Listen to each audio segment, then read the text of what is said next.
আজ আমি আপনাদের বাড়িতেই পনির বানানোর পদ্ধতি শিখিয়ে দেব। দুধ থাকলেই আপনারা কম সময়ের মধ্যেই পনির বানিয়ে রান্না করতে পারবেন এবং ফ্রিজেও সংরক্ষণ করে রাখতে পারেন। Welcome to Nasrin's kitchen. শুরু করছি আজকের রেসিপি। প্রথমেই আমি গ্যাস অন করে একটি স্টিলের হাঁড়ি বসিয়ে 3 প্যাকেট অর্থাৎ 1.5 লিটার ফুল ফ্যাট দুধ একে একে ঢেলে নিলাম। এবার দুধ আমি ফুটতে দিলাম। বলক না আসা অবধি অপেক্ষা করতে হবে।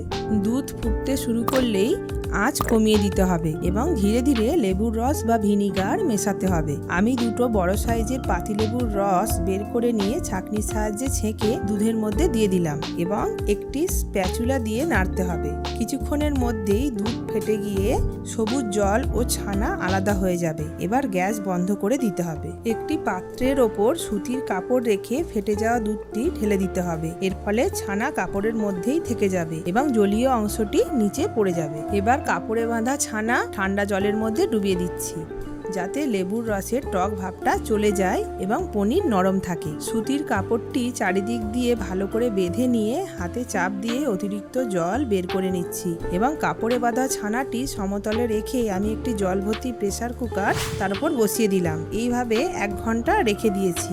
জল পুরোপুরি ঝরে গেলে এবং জমাট বেঁধে গেলে পনিরটা আমি কাপড় থেকে বের করে নিলাম এবং ইচ্ছা অনুযায়ী চৌকো চৌকো করে পিস করে কেটে নিয়েছি।